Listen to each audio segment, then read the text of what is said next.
عثمان بن حنیف کہتے ہیں کہ ایک شخص جس کی بینائی جا چکی تھی، اس نے سرکار کی بارگاہ میں عرض کیا، یا رسول اللہ، آپ اللہ کی بارگاہ میں دعا کیجئے کہ اللہ تعالیٰ مجھے عافیت عطا فرمائے۔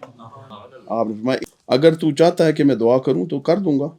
اگر صبر کر تو زیادہ اچھی بات ہے، یا سو دعا کرے۔ سرکار نے فرمایا تو وضو کر کے آ، اور جب تو وضو کر لے گا نا تو نے وضو کر کے میں جو دعا بتانے لگا اس دعا کے ذریعے سے اللہ کی بارگاہ میں دعا کرنا ہے۔ اے اللہ، تیری بارگاہ میں تیرے نبی ان کے ذریعے سے توجہ کرتا ہوں، اور اے محسن آپ کے ذریعے سے میں اپنے رب کی بارگاہ میں توجہ کرتا ہوں، تو مولا کریم نبی پاک صلی اللہ علیہ وسلم کی شفاعت میرے حق میں قبول فرما۔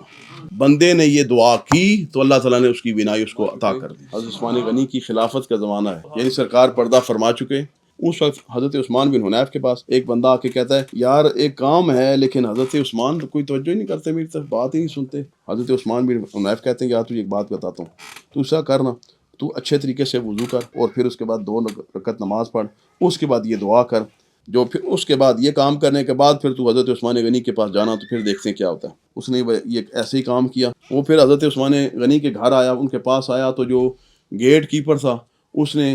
ہاتھ پکڑا ان کا اور جا کر حضرت عثمان غنی کے پاس اس بندے کو بٹھایا، حضرت عثمان غنی نے مسئلہ حل کر دیا۔ یہ بندہ بڑا خوش ہوا، حضرت عثمان بن حنیف ان کے پاس گیا اور جا کہتا ہے، یار تیرا بڑا شکریہ، تو نے حضرت عثمان غنی سے بات کی۔ حضرت عثمان بن حنیف کہتے ہیں، اللہ کی قسم میں نے تو کوئی بات نہیں ان سے کی، بلکہ بات یہ ہے میں سرکار کی بارگاہ میں حاضر تھا، میرے سامنے ایک نابینا بندہ آیا تھا، اس نے اپنا مسئلہ بتایا تھا، نبی پاک علیہ السلام نے وہ دعا جو میں نے تجھے بتائی تھی وہ اس کو سکھائی تھی، تو اس کو اللہ تعالیٰ نے صحت عطا فرمائی تھی۔ یہ حضرت عثمان اس حدیث میں کہتے ہیں، ابھی اتنی دیر نہیں گزری تھی کہ وہی بندہ جب مسجد میں آیا تو اس طرح آ رہا تھا جیسے اس کی کبھی بینائی گئی نہیں، اور میں نے اور کچھ بات کسی سے نہیں کی، یہ جو وہ تو نے دعا کی ہے نا، اس دعا کی وجہ سے اللہ تعالیٰ نے تیرا مسئلہ حل کیا۔